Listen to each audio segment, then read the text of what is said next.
El doctor Bruce McMaster es el presidente de la ANDI. Doctor McMaster, feliz Navidad un poco atrasada. Buenos días. Buenos días, Jorge. Lo mismo para usted y los oyentes. Ha señalado usted en la vocería de la ANDI que no es posible pensar en que alguien no se alegre por el hecho de que más familias colombianas reciban más ingresos, pero que la pregunta que hay que hacerse es si la sociedad y la economía en Colombia tienen cómo asumir el costo que esta decisión implica, y sospecho que en la ANDI creen que no tenemos cómo. Claro, Jorge, y es literalmente así. Por una parte, pues está, digamos, la parte buena de la historia, que es la de lo que reciben los colombianos que eventualmente se verán beneficiados por ese salario mínimo, pero luego estarán los colombianos que no se ven beneficiados por los salarios mínimos, que van a ser la mayoría de los colombianos. Y le quiero, digamos, resaltar que es el grupo que, entre otras cosas, yo creo que más nos tiene que preocupar a todos.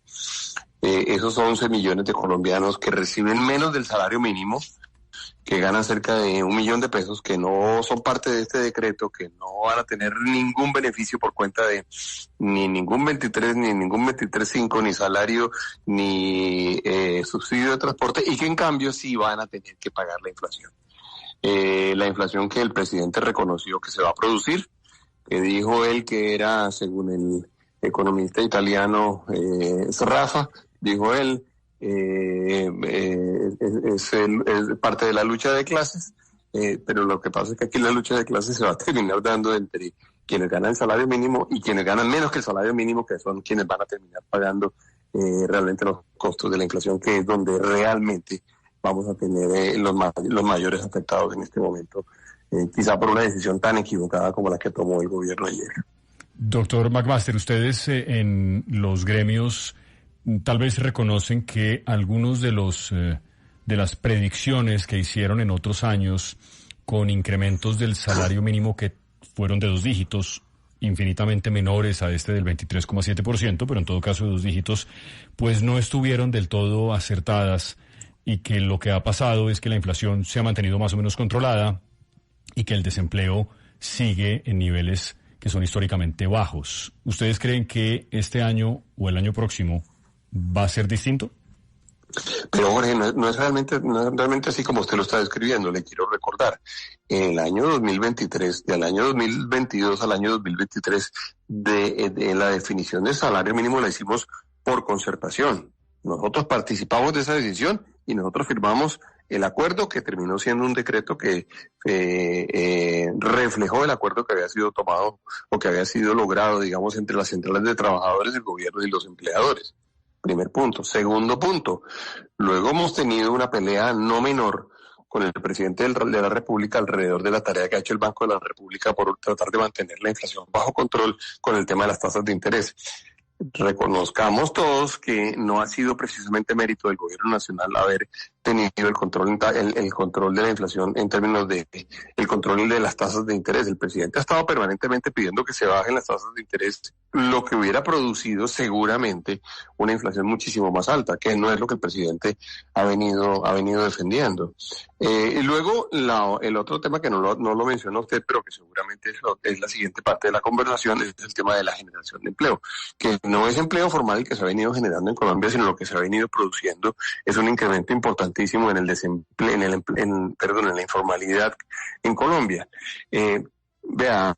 Jorge, no tengo la menor duda y yo creo que Colombia no ha tomado con seriedad esta discusión, no la ha dado con seriedad.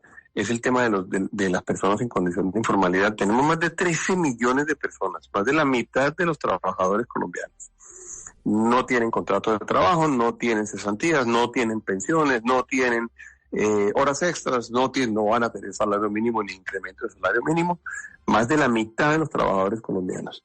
Mientras hay 2 millones, 2.500.000, 2.700.000 que seguramente se verán beneficiados por el salario mínimo, no hay 11 millones que siquiera ganan el salario mínimo. Y que en cambio si son muy vulnerables, son muy sensibles a cualquier incremento que se produzca en precio. Y eso es lo que estamos haciendo hoy en día. Estamos tomando una decisión peligrosísima, que es la de decirle a esos 11 millones de personas, señores, ustedes van a tener que pagar más por la canasta básica, van a tener que pagar más por el transporte, van a tener que pagar más por los servicios, van a tener que pagar más por todos los productos que ustedes van a necesitar y van a querer comprar. Y esa es la decisión que en últimas el gobierno está tomando. No fue parte de la discusión de ayer, no fue parte de la locución de ayer, el presidente no lo dice. No lo dijo, no le habló a ellos, le habló solamente a 2 millones de personas. Se mostró muy generoso ¿con quién? Con la plata de las pymes, sobre todo, que son los que pagan el salario mínimo. Pero lo cierto es que lo que vamos a tener en realidad es una situación complejísima desde el punto de vista de la capacidad de compra de esos 11 millones de colombianos. Doctor Bruce, usted habla de un dato clave. Las MIPYMES en Colombia. Esta mañana muy temprano hablábamos con el ministro Armando Benedetti sobre esta cifra. Casi el 99% del sector empresarial en Colombia está conformado por pequeñas microempresas y pequeñas empresas. Y precisamente, él decía el doctor Armando Benedetti que estos gremios, se refería a la ANDI y a los demás gremios de empresarios, solo representaban al mínimo porcentaje de los grandes empresarios en Colombia, pero que estos microempresarios no estaban representados en un gremio como el suyo y que era la primera vez que un gobierno realmente pensaba en esos microempresarios. ¿Usted qué opina de eso? Cuando ustedes han levantado la mano y han dicho esto es desproporcionado y demás, ¿están defendiendo a los grandes empresarios? ¿O hay como cada los medianos? No. Es que dentro de las palabras de él hay bastante de verdad. Nosotros en realidad no representamos a las MIPYMES y no es, digamos, la gran población de los afiliados, por ejemplo, de una organización como la ANDI no son las MIPYMES, y nosotros en últimas no estamos defendiendo a nuestros afiliados. Nosotros estamos defendiendo en este momento a los colombianos. ¿Por qué? Porque a todos les interesa, a cualquier persona que esté interesada en que Colombia se desarrolle, le tiene que interesar que tengamos una economía sana. Y para que haya una economía sana, sobre todo, tiene que haber hogares con capacidad de compra, hogares con capacidad de generar bienestar, hogares que sienten que tienen los ingresos suficientes para poder atender sus necesidades, que tengan empleo formal. Todo eso se tiene que dar simultáneamente y la economía es eso, la economía es un conjunto de variables que simultáneamente se tienen que dar para que efectivamente tengamos una economía sana. Ahora, el gobierno, en esto sí vamos a tener una diferencia grande con el ministro Benedetti. El gobierno realmente lo que ha hecho es darle el peor golpe a las MIPYMES que se le haya dado probablemente en la historia de la economía colombiana. Lo que hizo con la decisión de ayer realmente fue seguramente quitarle muchísima viabilidad a una gran cantidad de MIPYMES. Y las que van a sobrevivir van a tener que tomar la decisión eventualmente de ver si van a tener la capacidad o no de generar empleo formal o si van a tener que emplear bajo la informalidad, en cuyo caso no solamente se va a ver afectada la MIPYME, sino se va a ver afectado el hogar colombiano que se va a ir a la informalidad. Entonces, es muy fácil decirlo desde el Ministerio del Interior y desde el Ministerio de la Política, que además es muy notorio que sea el Ministerio de la Política el que está tocando este tema, porque en realidad es un tema que debería ser un poco más técnico o mucho más técnico, pero no, se convirtió en un tema de la política, que es de alguna forma lo que yo creo que está al final de la explicación de todo lo que está sucediendo durante estos últimos días en términos económicos.